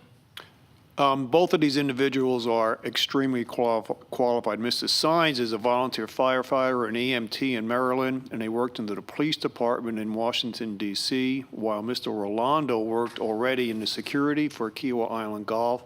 He was a New York State Park Police, involved to a special detail to the U.S. Vice President and the St. John's Fire District Commissioner. I think we're lucky to have both these individuals. Very good, very good. Did we have a motion to approve? That was discussion. All in favor? Aye. Aye. Very good.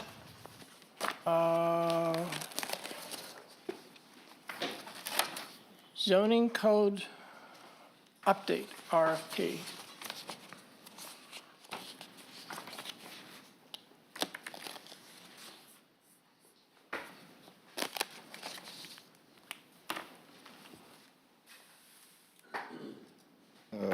Members of council, if you recall at our initially rescheduled retreat that was postponed, staff introduced a request for proposal for a consultant team to help the planning department with our zoning ordinance update. This particular zoning review and update is pretty important from my perspective, being that we have not done a comprehensive update of the entire zoning ordinance in quite some time. One has not been done since I've been a part of staff, and that's working through the town and Charleston County. The intent here is really to comb through the entire zoning code and find inconsistencies that may need to be updated. There are a number of things regarding specific ordinances that staff would like to have updated, and bringing on a consultant team to assist us with that would help expedite that particular process. The last time this was presented, it was more a question around timing. This is not expected to begin this fiscal year, but something that would be proposed for FY25. As our comprehensive plan anticipates to wrap up this fiscal year, the intent is for us to be able to go ahead and begin to advertise this and be ready to go in FY25 so that this process can begin. The substantial things regarding what I would call zoning cleanup, for example, some of the things that were just mentioned in the last few meetings, or even over the last 6 months or a year or two, regarding our subdivision regulations, the town exploring stormwater regulations. This would be something specific that this consultant team can bring in expertise to help expedite in crafting that. There's been recommendations that the Planning Commission begin to study some of these individual ordinances. But that does create an additional burden to be able to expedite that process and begin some of the legwork while we can have the onboarding process begin now. That gives a advantage to our Planning Commission that this consultant team can begin to put together a lot of the legwork in reviewing and proposing those ordinances that would be looking through the entire code. And so this would compare our zoning code with our municipal code as well to make sure that there aren't any consistencies there. One of the things that also was discussed was just the consistency of, not consistency, but our fine tuning of where we are today versus where this original zoning ordinance was crafted. And so at the end of our development agreement with the Kiowa partners at the end of last year, this felt also an appropriate time for us to comprehensive look. So that's really the purpose of this RFP, is to really comprehensively look through the zoning code. Sounds wonderful. Who would do this? Who? Any firms provide the services, or? Yeah, so there are a number of firms who provide this type of service. Yeah. Interesting. John, this is critically necessary. I guess my comment would be with the kind of the conceptual basis for this. It's framed as review and update. In some cases, refine. I might argue that in some cases, needs to be completely rethought rather than just refined or updated. And you know, Councilmember Heidingsfelder and I, as an example, have worked on a number of revisions to the uses, permitted uses table that is being considered by the Planning Commission right now. But that was necessitated by the fact that our zoning standards and zoning code is basically just adopted from Charleston County, which is a completely different animal than is Kiowa Island. And, you know, rather than just refining principal uses, you know, whether, you know, my view would be 90% of the permitted uses, for example, that are in the use table right now should not be allowed by right. And in fact, many of them have no bearing or relevance whatsoever to Kiowa Island. We never want them. But there are obviously things that are natural in something like the county. That's just one small example. So, you know, whether it's just going to be trying to, you know, make sure things are consistent, make a little update, or is this, as well as to take a fresh look at whether there's a new approach to our zoning code, maybe looked at other municipalities that might be more relevant? So I'm glad you brought that up. The thought pattern really came before we did our comprehensive plan, but with us doing our comprehensive plan and we set the foundation of it being named Kiowa Next, this provides the opportunity to really, I don't want to say create a clean slate, but really identify moving from today forward, what does Kiowa want to look like from a zoning standpoint? So there are ordinances, I think, that are outdated, that need to be updated, but there are totally sections that aren't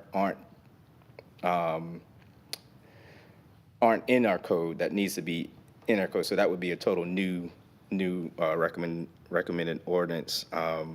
From the use perspective, there are things that are listed in those tables that are not on Kiowa, but there are things that should be added so that it's clear that this would not be allowed or this would be conditionally allowed, vice versa, continue. So I don't disagree there. So, John, I have a concern question. On page 1, you say Section 12-170, electric vehicle charging stations are prohibited below the design flood elevation. I know particularly in my house and some friends of mine, I could not then put a charging station in my house because it would be in the garage. What It page, would- I just want It's to the make sure. first page. We didn't address that. Russ. No, Let's scrub from the agenda. I am. Oh, I beg your pardon. Okay. yeah. Oh, you're on 23. Okay, very good. Yeah, we are 23.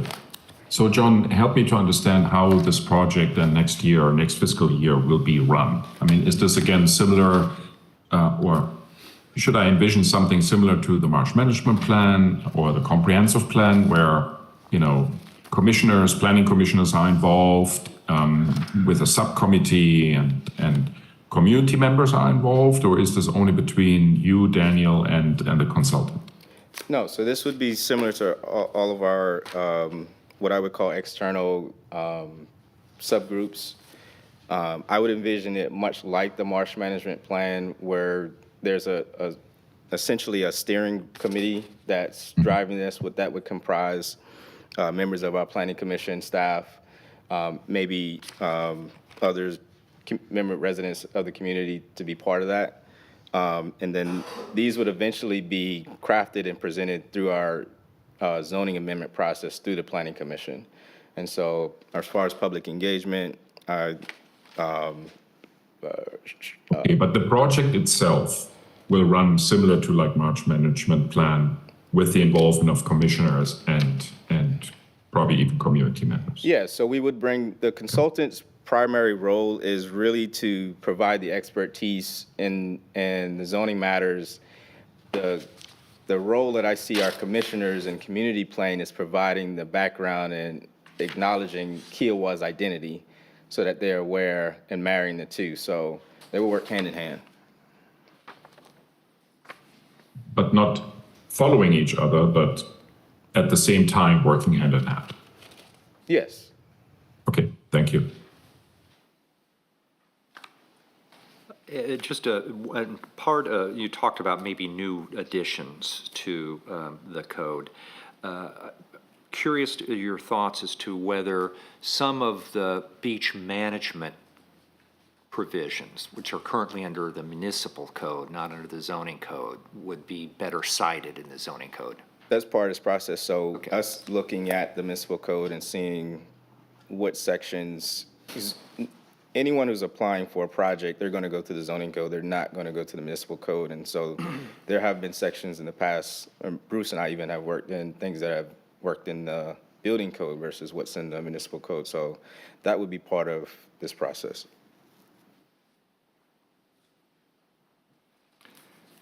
Very good, John. I guess the only comment, I'm not sure it requires a change, but just, again, if you read the first paragraph, and I'm the consultant, it looks like this is a, again, review and update, streamline, refine, et cetera, that it's not necessarily as comprehensive as I think we're envisioning and you're envisioning. So I want to be cautious when I say that because it's still up to discretion. When I initially proposed it, you guys wanted it to narrow the scope. And so I did narrow it from the first time that it was presented. Okay.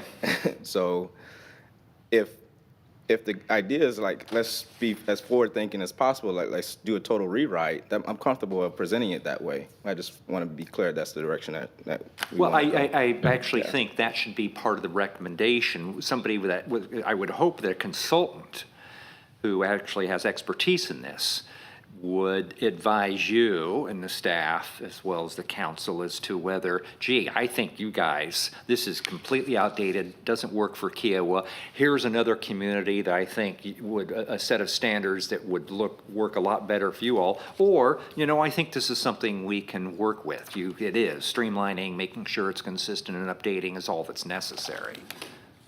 Fine. We can. Yeah, I think what you're asking is that we can probably tweak it so that who's ever applying for this, right? The idea is that what you're asking for would require a little bit extra homework on their end. They would need to look at our zoning ordinance because then they would either propose, we've done a cursory review and it really needs a complete overhaul. This will be the cost, it's going to be more manpower, or there's some things that we can work with and that this may be the cost. We can tweak it so that they're able to essentially provide us both, because at the end of the day, once they present it to us and we sit down and based on the cost, I think we'll figure out. I think that our current zoning code probably needs a complete overhaul because there's things in there that's conflict with each other.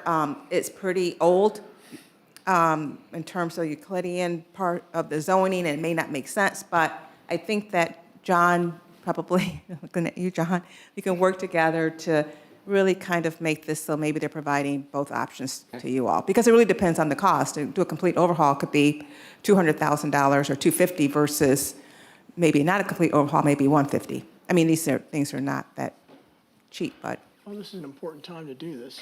Yeah, and I'm going to chime in with the experience that we've learned from the comprehensive plan. And money aside, we just didn't get the product that we needed to get. And so consequently, there were time delays and a lot of energy expended that didn't need to be. I'm with Brad. I think there's an overhaul that's due here, and we may have to pay for it to be well done and complete, but I'd like to see a consultant selected that not only has expertise in all of the zoning issues, but has a lot of comfortability with Kiowa and its unique set of circumstances. It's kind of. And that also means, John, that I think you should involve some of the commissioners and then in the selection process for the consultant. And John did on the last one.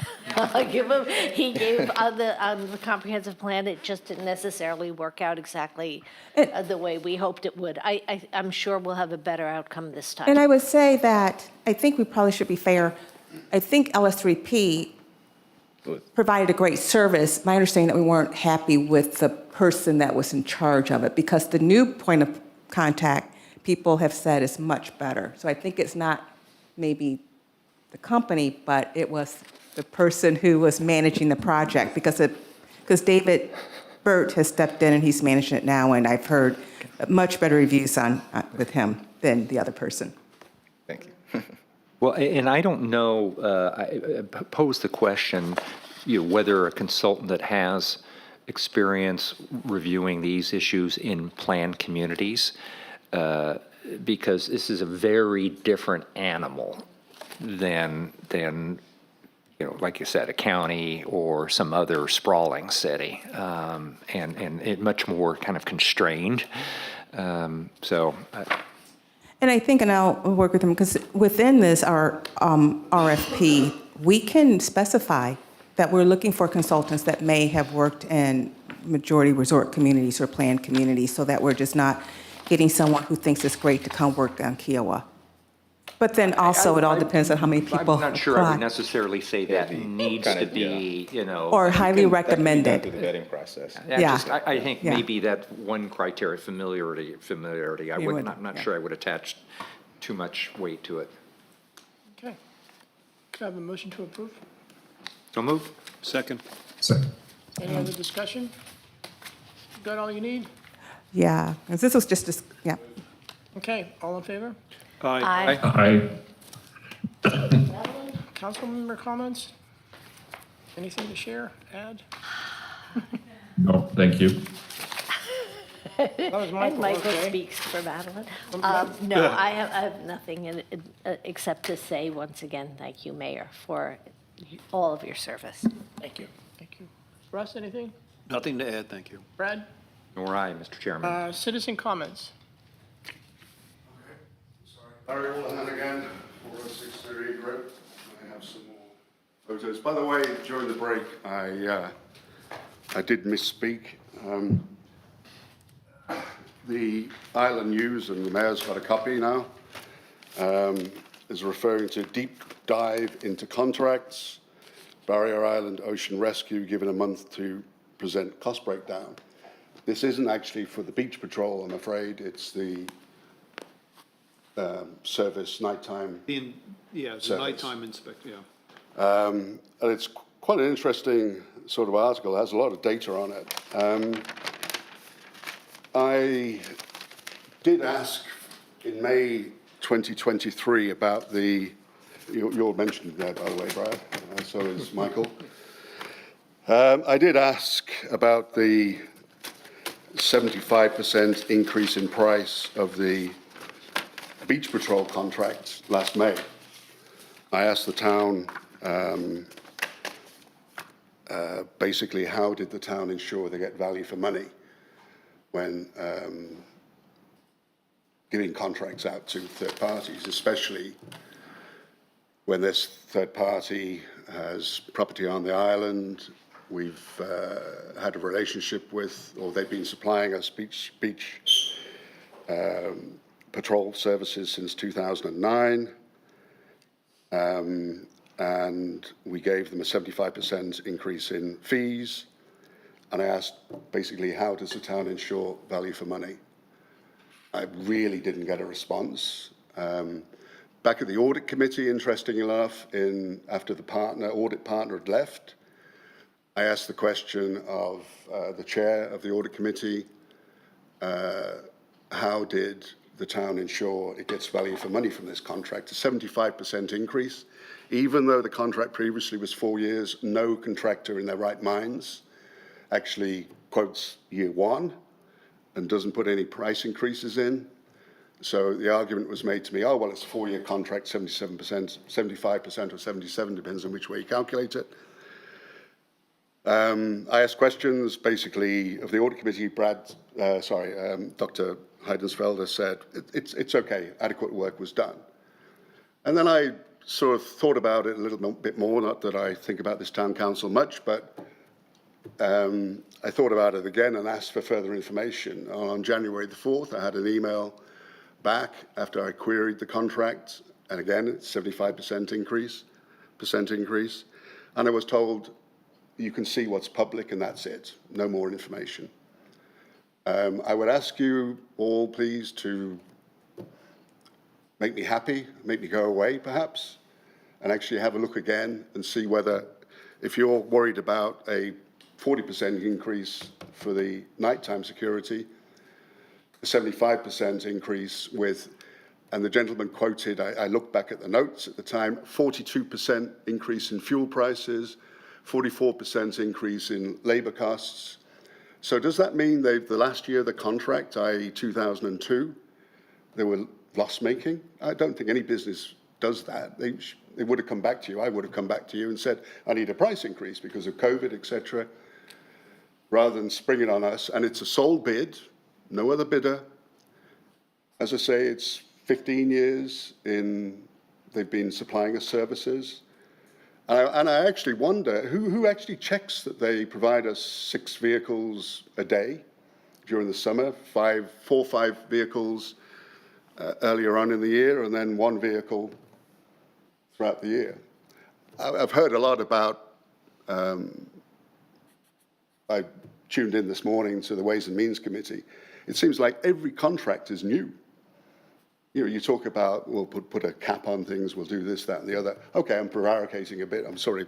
I'm just speaking my mind, and perhaps it's not so logical to you guys, but I don't know why you reinvent the wheel every contract. You could have a couple of standardized contracts. You're the contractors, the bidders should conform, not the other way around, and we reinvent the wheel every time. Secondly, one thing on my mind, I did ask Brad at his meeting with David. My understanding is about the Cape, John has written back to the partners or the developers about the Cape. And I asked Brad at the meeting, I said, have you seen that document? And you said not. Is that correct? Or am Well, I? I think what Am I I said, wrong? which I think is accurate, John can correct me, is there have been no further revisions, revised plans. So you have seen the document? You're saying the Cape. I'm not sure what document he's referring to. Yeah, now usually the Cape or the Ocean Pines. Yeah, which one are you talking about? I So, refer no, to it as one as one. what I'm saying, and I think is still accurate, is subsequent to the last round of comments submitted to the applicant by the planning director, there had not been any further revised Okay, plans so you have- submitted by the applicant. You have seen the document then? What document Which are you document are you referring to? It's The everything. one that, sorry, my ignorance, I'm an accountant, not a developer. They've come up with a proposed plan for parking and the new emergency road. There is a site plan that was submitted for Cape Point Road. There was a separate site plan for Ocean Pines. There was a revised plan submitted that added 36 new parking spaces, took array 2 buildings. Subsequent thereto, additional comments, I believe additional comments had been submitted, but in any event, that plan did not reflect all of the comments that had been submitted by the planning director in his last December 9th or whatever his comment letter. And I think I was simply making the point at that time when you posed the question that there hadn't yet been a further revised plan submitted by the applicant. And I believe that is still true. Correct. That's all. Yeah. Subsequent to those comments, Yeah, there's yeah. nothing new. Okay. So could I just ask, who's in charge of the process? The planning department. So Based on that's our it. ordinance, based on our zoning ordinance, it is Okay. So through the planning really, department. you know, I'm sorry, John, but there've been a few mistakes made over the last year or so.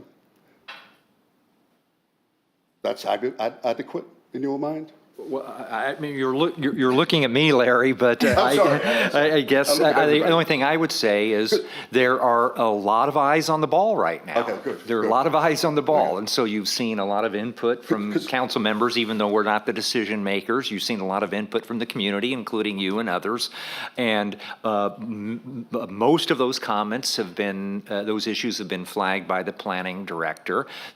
Some people have suggested there are some additional issues that are not necessarily reflected in comments yet, but I think that's where we are right now. Okay. Because I've got another photo. What I'm really concerned about is, sorry, No problem. What I'm really concerned about is that, from my understanding, and it's difficult to read it, the plan for the new road goes to the east of the current boardwalk, across land that is currently sublet by the partners to Charleston County. So I don't really know how that's going to work in terms of they're going to have to come.